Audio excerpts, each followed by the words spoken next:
Hello and welcome to Frontrunner Motorsport. With all the news of Lewis Hamilton potentially being knighted, Saudi Arabia getting their first Grand Prix, the World Rallycross coming to an end early, and Alex Lynn signing for Mahindra in Formula E, the news from a few weeks ago that former Formula 1 driver Jerome D'Ambrosio has retired from motorsport may have slipped you by. So let's take a late look and honour the career of the Belgian-born D'Ambrosio. So leave your favourite Jerome D'Ambrosio memory in the comments below, and think hard. Watch till the end to find out what mine is. And with that, sit back, relax, and let's begin.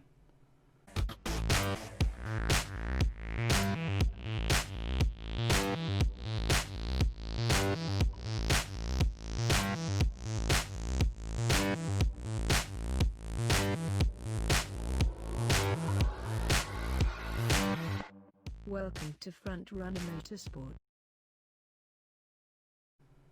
Born in Etterbeek in Belgium, Jerome D'Ambrosio made his start in karting in the early 2000s, winning the 2002 World Cup Formula A and moving up to car racing in 2003, finishing 4th in Formula Koenig, but winning the Formula Renault 1.6 Belgium Championship, beating the famous Craig Dolby.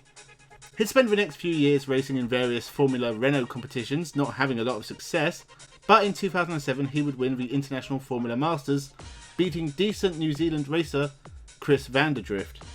But this would be the last championship Jerome D'Ambrosio would ever win. In fact, he's only won 6 races outright since then. In 2008 he would move to GP2 with the Dams team, racing in the main series as well as GP2 Asia. He would only ever win 1 race in the series in 3 years and never finish higher than 9th in the championship. But in 2010 he would get a Formula 1 test drive with Virgin Racing, one of the new teams in Formula 1. A drive became available for 2011, and a season of driving at the back, being a mobile chicane, basically destroyed D'Ambrosio's career. He wasn't retained for 2012, and his Formula 1 career ended with a single drive for Lotus in 2012, stepping in for the banned Romain Grosjean, where D'Ambrosio would finish 13th, getting his best ever result in Formula 1. It looked like his career at the top was over. He'd remain at Lotus for 2012 and 2013 as a test driver, and took some drives in a Bentley in the 2014 Blancpain Endurance Series, but he was saved from a life of mediocre GT racing by Dragon, who entered D'Ambrosio in the brand spanking new Formula E Series. 2014-15 was a good season for Jerome, finishing 4th overall with a single win, and finishing 2nd in both races in London. 2015-16 was also pretty good, taking another win and finishing 5th overall, but further away from the frontrunners from the year previously, and his final 2 years with Dragon were pretty forgettable, a single podium in 2 years and only finishing 18th and 14th in the championship.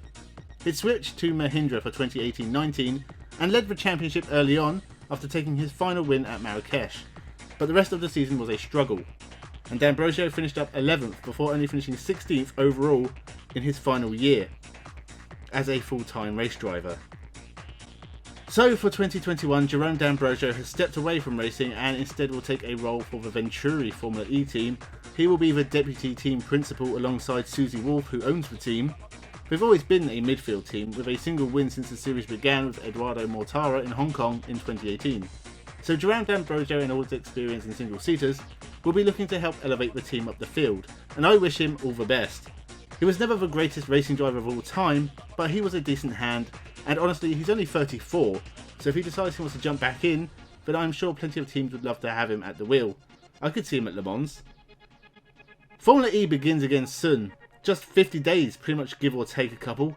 The grid is almost complete and teams will soon begin to release their new liveries just as the season starts in January. So before then you should check out my Formula E 2020 livery review, predictions and reactions, which were the closest and most well informed on the internet ever. I did say Da Costa would finish 20th. He didn't, he won the championship, but you got to give it a go, right? It's a good time to subscribe, because the 2021 livery review and prediction videos will be up in the next month or so, and plenty of other content on the way. Some big projects I've been working on for a while will be released soon, so leave your comments and D'Ambrosio memories down below. My favourite's him spinning in the pit lane in Hungary. Share the video, remember to subscribe, leave a like, stay safe, and have a good one.